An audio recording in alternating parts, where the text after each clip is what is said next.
Good evening. Welcome to the Man Cave. Today we get a special presentation for you. While we were at Gen Con, we were advertising ourselves as a fledgling gaming channel, and some companies gave us stuff in order to review and talk about on the channel. So we're going to start today. We're going to try to do this on Sundays. We're going to start today with Smirk Dagger. Smirk Dagger is a company that I have enjoyed for a very long time. I've been a big fan of Cutthroat Caverns forever. The kind of co-op idea is one that they've started and have really done well with. So when we were at Gen Con, we talked to Kurt Covert is his last name. Kurt Covert from Smirk Dagger, and he showed us a couple of things and then gave us some games to review for them. So these are those reviews. First game he gave us is called Killer. This game is Killer. Alien on Board. This is the yellow box. Okay. And the imagery that they use is very much in line with the idea of Alien. Okay. The movie Alien, for those of you who are familiar. So in this game, we are crewmen who are on the ship, and the ship is the NSS Ganymede. Okay. Now, what you do is everybody gets two cards. Okay.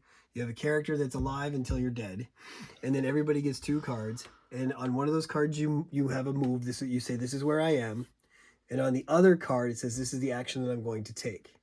Okay, like in this case, the person would be in the cargo hold, which is right here.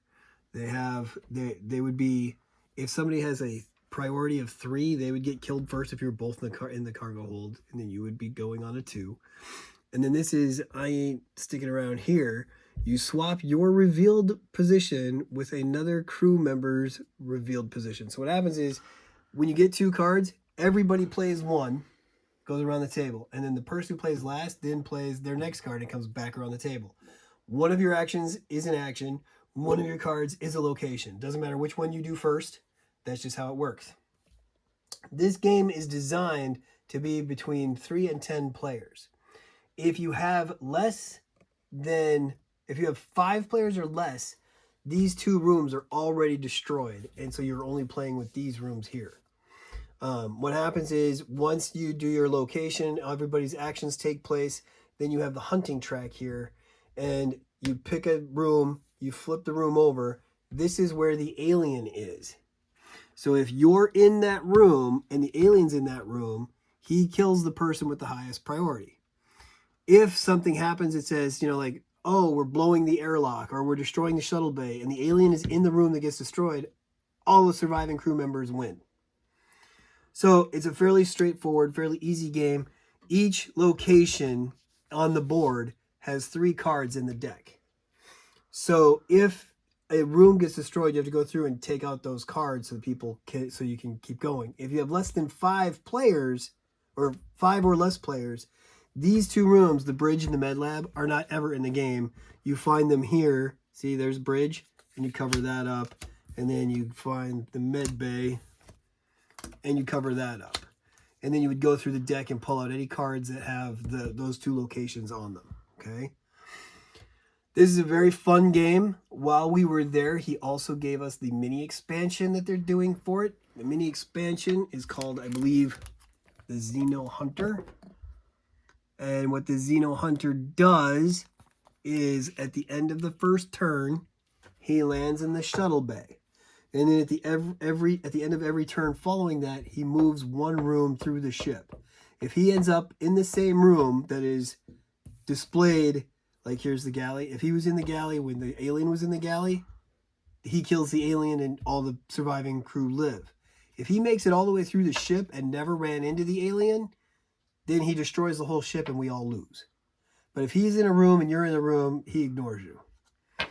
The way that this works is, once he's shown, "Oh, I was in the shuttle bay this turn," or "I was in the cargo bay this whole," these cards go over here, and this is the previously hunted rooms.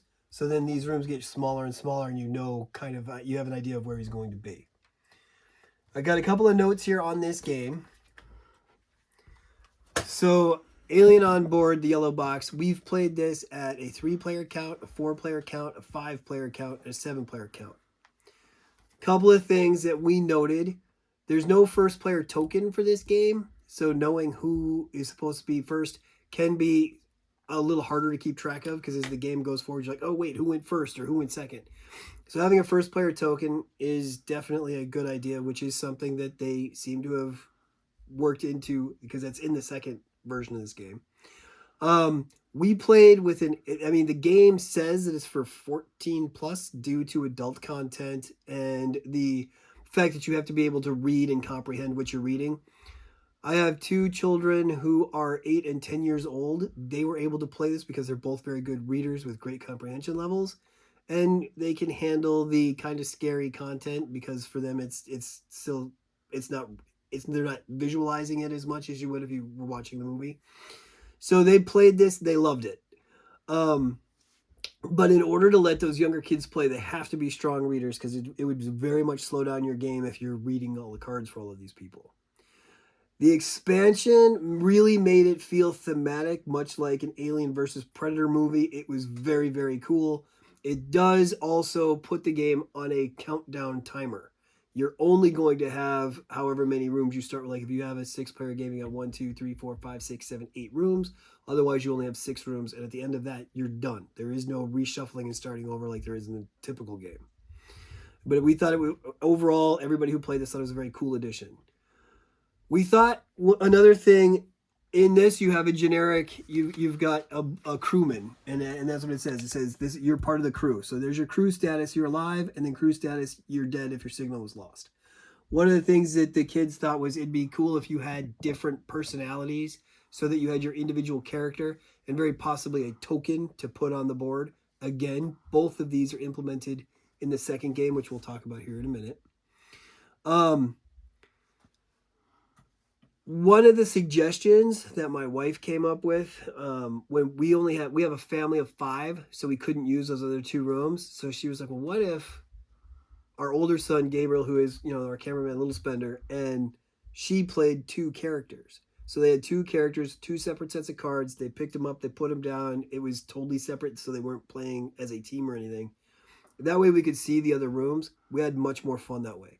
This game is definitely better at the higher numbers. And so the highest number we've played so far is 7. The max you can have is 10. And it was very, very cool. Couple of other notes. Everybody loved the art style. The fact that it looks so much thematically like the movie that inspired it through the alien stuff. And then, this looks very much like the queen of the Alien franchise. We were very impressed with that. Also, very easy to set up. It's very nice that in the box there's a spot for the game mat. So the game mat sits in the box, the cards sit in the box. It's very, very easy. Took minutes to set up. It's a quick game. It's very easy to add and remove players if somebody dies. It's a great party game. And near the end, it starts to get very, very intense. You can feel the pressure as you're playing the game. So and there were times when we laughed a lot too. So that's the yellow box. Now, the blue box is called, that's upside down. Is called This Game is Killer, the Frozen Horror. And it talks about how it's a hilariously deadly party game. And this one says it's for 4 to 10 players. Again, the ages is 15 plus due to the mature content. This game, they're not kidding when they say it's hilarious because we laughed so hard playing this game. We had a blast. And I do have some notes on how things have changed. We played this game at the 5-player mark and the 6-player mark. And we liked that the individuals in this game, it's not just you're a random crew person. You can still randomly pick people, but you have individuals, so you feel more invested in the game. And then each of your characters, like here we have R5, Lewis Roberts, you have a piece, so you know where you are at any given time. Also, they added the first player token that we noted was missing from the previous game. It's here this time. This moves to the left every time. That was really good. This one was more engaging by trying to get the players to figure out who is the horror, because in the previous game, it's just random chance that the alien ends up in whatever room you're in. Here, if you look at this, it's got that social deduction piece where everybody gets an identity card. One person is the horror and everybody else is human. So in this one, you act as if you are the horror, which changes every round. You're actively trying to kill the other people so that you can win. Whereas if you're the humans, which you are every other round, you're trying very hard and desperately to keep everybody alive, but you trust no one, so it gets really interesting.